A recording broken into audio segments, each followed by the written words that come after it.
আসসালামু আলাইকুম রহমতুল্লাহি ওয়া বারাকাতুহু। প্রিয় ভাই ও বোনেরা, আজ এমন এক রাতের কথা বলবো যে রাতকে বলা হয় শবে বরাত।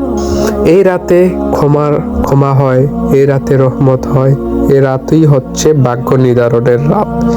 এই রাতে আল্লাহ তাআলা বান্দার দিকে বিশেষভাবে দৃষ্টি দেন। যারা ক্ষমা চায় তাদের ক্ষমা করেন, যারা ফিরে আসতে চায় তাদের কাছে টেনে নেন।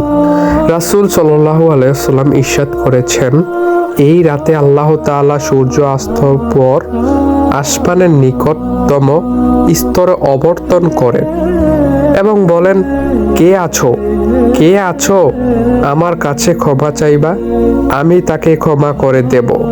কে আছো রিজিক চাইবে, আমি তাকে রিজিক দেব। ভাই ও বোনেরা, আমরা সারা বছর কত গুনাহ করি জেনে না জেনে। এই রাত আমাদের জন্য নতুন করে শুরু।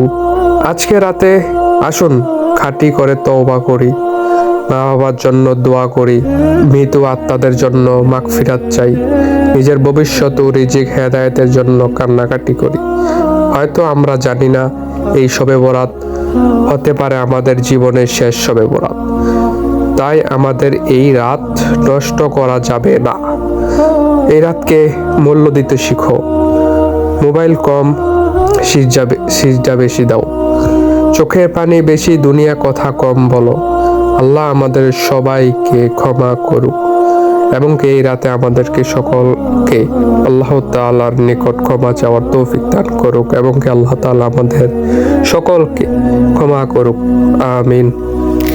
সকলে আমার চ্যানেলটাকে সাবস্ক্রাইব করে দিবেন, পাশে থাকবেন ইনশাআল্লাহ। আল্লাহ হাফেজ, জাযাকাল্লাহু খাইরান।